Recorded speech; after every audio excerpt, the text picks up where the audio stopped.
Timnas Indonesia akan melakoni pertandingan hidup mati dalam perebutan tiket Piala Dunia 2026 yang akan digelar di Amerika Serikat, Kanada dan Meksiko. Pada pertandingan round 4 ini Indonesia akan melakoni pertandingan pertamanya melawan Arab Saudi pada tanggal 9 Oktober tahun 2025 pukul 0.15 malam waktu Indonesia Barat.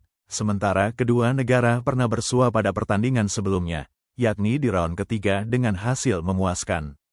Timnas Garuda berhasil menahan imbang 1-1 di kandang Arab Saudi lalu menang 2-0 di GBK. Pertandingan kedua Timnas Indonesia akan bersua dengan Irak pada tanggal 12 Oktober tahun 2025, yang mana Timnas Indonesia bertemu pada kualifikasi Piala Dunia round 2, dan hasilnya Timnas Indonesia 2 kali dikalahkan Irak, yakni dengan skor telak 5-1 di kandang Irak, dan 0-2 di GBK. Hasil ini memberatkan Timnas Garuda untuk bisa dengan mudah melaju ke Piala Dunia.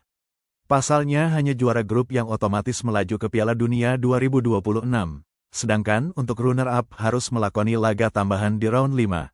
Akankah Timnas Indonesia bisa mengalahkan Arab Saudi untuk kedua kalinya dan dapat menaklukkan Singa Mesopotamia untuk pertama kalinya pada kualifikasi Piala Dunia kali ini? Kita saksikan bersama dan dukung Timnas kita pada tanggal 9 dan tanggal 12 Oktober mendatang. Menyala Timnas Garuda di dada. Bravo sepak bola!